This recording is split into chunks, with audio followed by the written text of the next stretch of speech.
درخواست کرتا ہوں حضرت مولانا مفتی محمد سلمان صاحب منصور پوری دامت برکاتہم سے کہ تشریف لائیں اور اپنے کلمات عالیہ سے اس مجمع کو مستفیض فرمائیں۔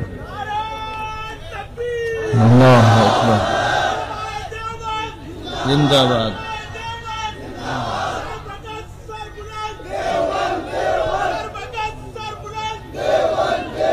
بسم اللہ الرحمن الرحیم، نحمده ونصلي على رسوله الكريم، اما بعد فاعوذ باللہ من الشیطان الرجیم، بسم اللہ الرحمن الرحیم، وما ارسلناك الا رحمة للعالمین، صدق اللہ مولانا العلی العظیم۔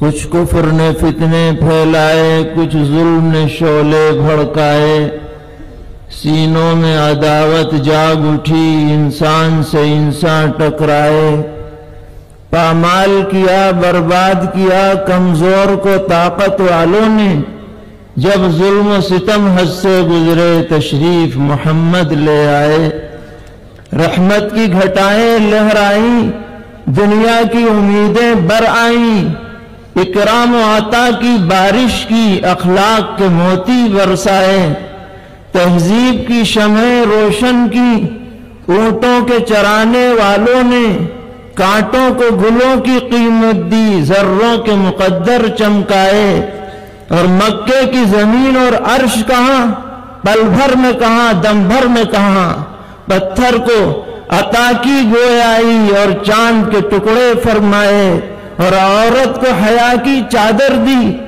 غیرت کا غازہ بھی بخشا، شیشوں میں نزاکت پیدا کی، کردار کے جوہر چمکائے، اور توحید کا دھارا رک نہ سکا، اسلام کا پرچم جھک نہ سکا، توحید کا دھارا رک نہ سکا، اسلام کا پرچم جھک نہ سکا، کفار بہت کچھ جھجلائے، شیطان ہزاروں بل کھائے، اور اے نام محمد صلی اللہ، اے نام محمد صلی اللہ، ماہر کے لیے تو سب کچھ ہے، ہونٹوں پہ تبسم بھی آیا، آنکھوں میں بھی آنسو بھر آئے۔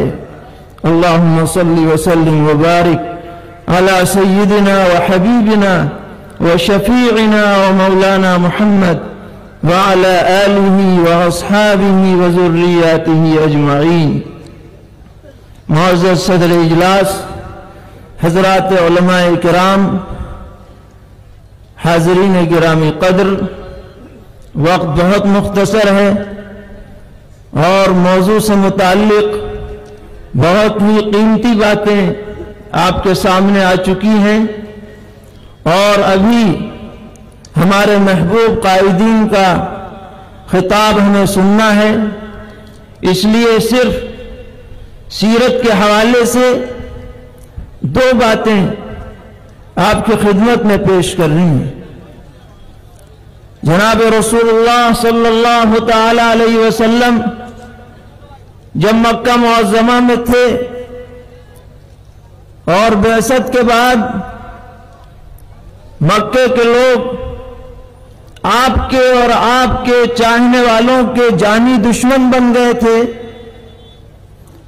تو آپ نے اللہ کے حکم سے اپنے صحابہ کرام رضی اللہ عنہم کو اجازت دی کہ یہاں مکے میں رہتے ہوئے دین پر عمل دشوار ہو رہا ہے، اگر کسی اور جگہ کوئی جانا چاہے ہجرت کر کے تو چلا جائے۔ چنانچہ صحابہ کرام رضی اللہ عنہم کی ایک جماعت حبشہ چلی جاتی ہے۔ اس وقت وہاں کا بادشاہ عیسائی مذہب کا ماننے والا اسحمہ، جس کا لقب نجاشی تھا، بڑا ہی امن و امان اور انسانیت پرور شخص تھا۔ یہ حضرات جب وہاں گئے اور مکے کے لوگوں کو پتہ چلا کہ اچھا یہاں سے دوسری جگہ جانے لگے، تو انہوں نے دشمنی کی انتہا کرتے ہوئے 2 آدمیوں کا ایک مشن بھیجا کہ جا کر نجاشی کو سمجھائیں کہ یہ لوگ آپ کے ہاں غلط قسم کے آ گئے ہیں، انہیں اپنے ملک میں نہ رہنے دیں۔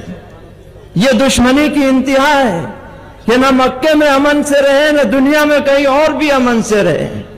یہ دونوں لوگ تحفے تحائف لے کر نجاشی کے دربار میں پہنچے۔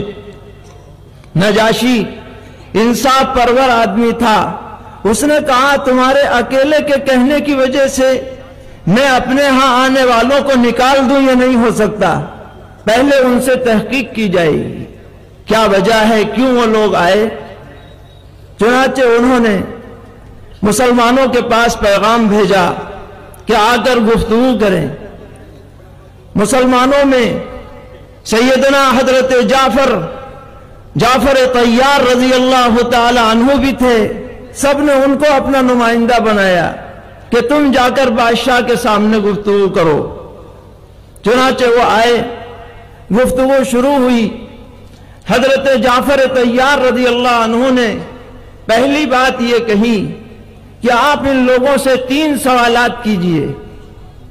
پہلا سوال یہ ہے کہ کیا ہم لوگ غلام ہیں یا آزاد؟ اگر ہم غلام ہیں اور اپنے آقا کی مرضی کے بغیر آ گئے ہیں تو مجرم ہیں، اور اگر ہم آزاد ہیں تو ہماری مرضی ہے، کہیں بھی جائیں، ان سے پوچھئے۔ پوچھا گیا، کہا کہ نہیں، غلام تو نہیں ہے۔ دوسرا جواب ان سے یہ لیجئے کہ کیا ہم نے کسی کا قتل کیا ہے جو ہم بھاگ کر کے آ گئے؟ پوچھا گیا، جواب ملا کہ نہیں، انہوں نے قتل بھی نہیں کیا۔ تیسرا ان سے جواب یہ لیجئے کہ کیا ہم نے کسی کا مال چرایا ہے، چرا کر آ گئے، کیا ہم چور ہیں؟ جواب ملا کہ نہیں، چور بھی نہیں ہے۔ تو پھر کیا بات ہے، تم انہیں کیوں یہاں سے نکلوانا چاہتے ہو؟ تو انہوں نے کہا کہ بات یہ ہے کہ یہ ہمارے مذہب کو چھوڑ کر دوسرا مذہب انہوں نے اختیار کر لیا، بددین ہو گئے، اس لیے ہم انہیں واپس کرانا چاہتے ہیں۔ تو حضرت جعفر طیار رضی اللہ تعالی عنہ، اللہ تعالیٰ ان کی قبر کو نور سے منور فرمائے، انہوں نے اس زمانے میں اسلام کے جن محاسن کا تذکرہ نجاشی کے دربار میں کیا تھا، قیامت تک وہ سنہرے حروف سے وہ الفاظ لکھے جاتے رہیں گے۔ انہوں نے فرمایا کہ جناب بادشاہ، ہم لوگ اپنے ہاتھوں سے بت بنا کر ان کو پوجا کرتے تھے، ہم لوگ آپس میں ایک دوسرے کے خون کے پیاسے تھے، ہمارے ہاں بے عزتی تھی، بے حیائی تھی، بے غیرتی تھی، ہمارے ہاں جھوٹ تھا، خیانت، اور ہمارے ہاں دنیا کی تمام بدکاریاں پائی جاتی تھیں۔ اللہ تعالیٰ نے ہمارے ہی خاندان میں ایک ایسا نبی مبعوث فرمایا جس کی صدق، جس کی سچائی، جس کی امانت کا ہم نے 40 سال تک اپنی آنکھوں سے مشاہدہ کیا۔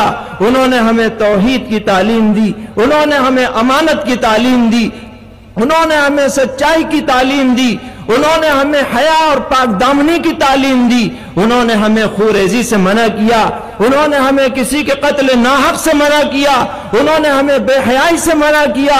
یہ وہ باتیں ہیں جن کو دیکھ کر، جن کو سن کر، جن کو سمجھ کر کہ ہم دامن اسلام میں آئے ہیں۔ آپ بتائیے ہمیں کیا کرنا چاہیے؟ نجاشی نے کہا کہ یہ تو بڑی انسانیت نوازی کی باتیں ہیں، میں ایسے لوگوں کو ہرگز اپنے ملک سے باہر نہیں ہونے دوں گا، ان کا تو رہنا ہمارے لیے موجب سعادت ہے، یہ تمہارے کہنے میں آ کر انہیں نکال نہیں سکتا۔ میرے بھائیوں، اسلام کے محاسن کے لیے ایک کانفرنس کافی نہیں، چند گھنٹے کافی نہیں، چند دن کافی نہیں، اس پہ کتنی کتابیں لکھی گئی، کتنے لوگوں نے ریسرچ کیے، اور یہ کہنے پر مجبور ہے کہ جتنی اچھائیاں انسانیت میں ہو سکتی ہیں وہ سب اسلام مذہب کے اندر جمع ہے، اس سے زیادہ جامعیت کسی اور مذہب میں نہیں ہے۔ آج کی اس کانفرنس کے حوالے سے ہمیں دوسروں تک بھی یہ پیغام پہنچانا ہے کہ اسلام کو کوئی آدمی اپنے سے اجنبی نہ سمجھے، اپنا مخالف نہ سمجھے، اسلام تمام عالم کے لیے رحمت بن کر کے آیا ہے، قیامت تک یہی راستہ ہے جو رحمت کا راستہ دکھلاتا رہے گا۔ اس کے بعد آخری بات جو مجھے عرض کرنی ہے وہ یہ ہے کہ جہاں تک دوسروں کا معاملہ ہے وہ اپنی جگہ، ہمیں خود اپنے گریبان میں جھانکنا ہے، جائزہ لینا ہے ان محاسن کو ہمیں خود اپنانا ہے پہلے. اور اس کے بارے میں سرور عالم جناب رسول اللہ صلی اللہ تعالی علیہ وسلم نے آخری حج کے موقع پر جہاں بہت ساری ہدایات دی، ایسا کرنا ایسا کرنا، ہر آدمی چاہے کالا ہو گورا ہو، امیر ہو غریب ہو، عربی ہو عجمی ہو، سب برابر ہیں. عورتوں کا خیال رکھو، سود خوری مت کرو، کسی کا ناحق قتل نہ کرو، کسی مسلمان کو کافر مت کہو. یہ سب باتیں بیان کر کے آپ نے ایک ایسا جملہ ارشاد فرمایا میرے بھائیو، سیرت کی کتابوں میں جب وہ جملہ پڑھا جاتا ہے تو دل کانپ جاتا ہے. آپ نے ارشاد فرمایا، یہ سب ہدایتیں دینے کے بعد یہ کہہ کر کے کہ ہو سکتا ہے کہ اب آئندہ سال تم مجھے اس جگہ نہ دیکھو، میرا دنیا سے جانے کا وقت قریب آ چکا ہے. آپ نے ایک جملہ یہ فرمایا کہ لا تسودوا وجہی، میری امت کے لوگوں قیامت کے دن میرا چہرہ سیاہ مت کرنا. کبھی تم نام اعمال خراب لے کر کے آؤ، سنت کے خلاف زندگی لے کر کے آؤ اور مجھے دیگر امتوں کے سامنے رسوا ہونا پڑے، ایسا کردار تم مت لے کر کے آ. تمہارے لیے کتاب اللہ چھوڑ کر کے جا رہا ہوں، اپنی سنت چھوڑ کر کے جا رہا ہوں، اپنے اہل بیت رضی اللہ عنہم کا طریقہ چھوڑ کر کے جا رہا ہوں. اس پہ تم مضبوطی سے قائم رہو گے، دنیا کی کوئی طاقت تمہیں گمراہ نہیں کر پائے گی. اللہ تعالی ہم سب کو سچے دل سے اسلام کے محاسن کو اپنانے کی توفیق عطا فرمائے، بدگمانیوں کو دور فرمائے، نفرت کے سوداگروں سے اللہ تعالی پورے عالم کو محفوظ فرمائے. وآخر دعوانا ان الحمد للہ رب العالمین.